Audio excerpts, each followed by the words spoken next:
footage from Ukraine's latest operation near Vovchansk has revealed the reality behind Russia's much-publicized claims of progress in the Kharkiv region.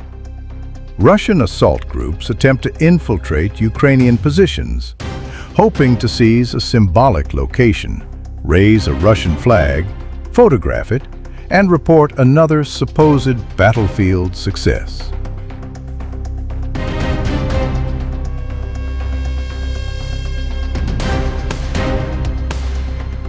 Instead, as the video of one such event shows, soldiers from the Ukrainian Forpost Brigade detected the movement early and disrupted the mission before the Russians could even produce the images they sought.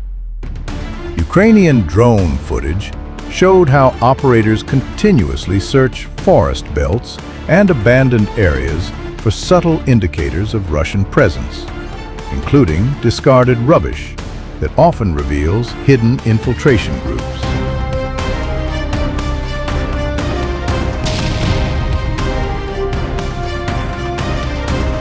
Once identified, Ukrainian assault teams move in to isolate the positions while drones monitor every escape route. Russian soldiers sheltering in dugouts are offered repeated opportunities to surrender. Loudspeakers mounted on drones broadcast messages in Russian, warning that abandoned assault groups face only death unless they lay down their arms. Those refusing to surrender are forced out with grenades or eliminated through repeated drone strikes until the positions are cleared.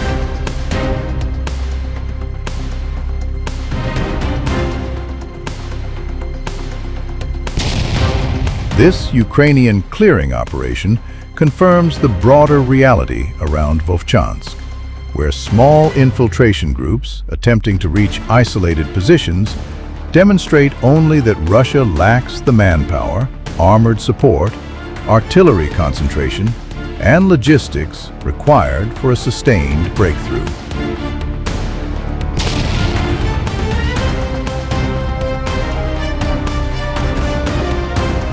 More than 2 years after heavy fighting first engulfed Vovchansk, Russian forces remain unable to fully capture the town, let alone advance farther toward Kharkiv. Instead of launching coordinated battalion-sized assaults, commanders increasingly rely on tiny groups slipping through destroyed neighborhoods or woodland, hoping to exploit temporary gaps and manufacture symbolic victories. Such tactics may generate dramatic headlines inside Russia, but they do not represent meaningful territorial gains or operational momentum.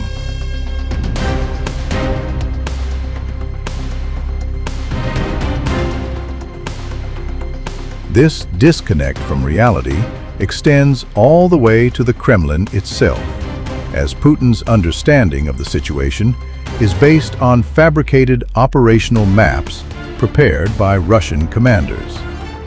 These depict Russian forces advancing as much as 10 kilometers beyond Vovchansk, controlling up to 300 square kilometers that they do not actually control, and supposedly threatening to encircle Ukrainian formations farther east. Such reports create the illusion of a successful offensive and encourage public statements predicting future advances toward Kharkiv.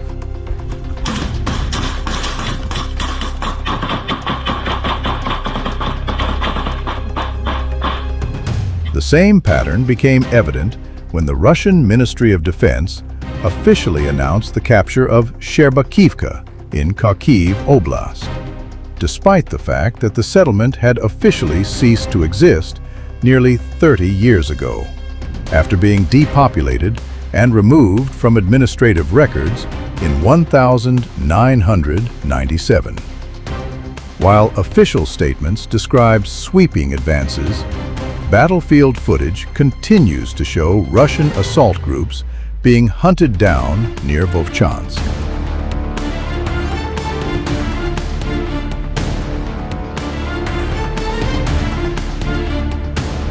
The strongest contradiction comes from Russian soldiers themselves, as a captured serviceman appealed directly to fellow Russians and to Putin, accusing commanders from the 71st Division and Russia's northern group of forces of systematically fabricating battlefield successes. According to his testimony, commanders repeatedly claimed to have captured several settlements, including Bely Kolodiaz.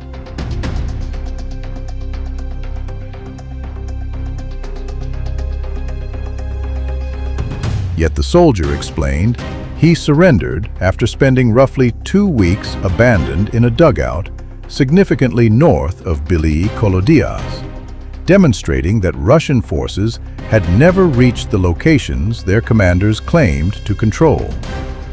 He described isolated groups of 1 or 2 soldiers left without supplies, reinforcement, or any realistic plan for advance.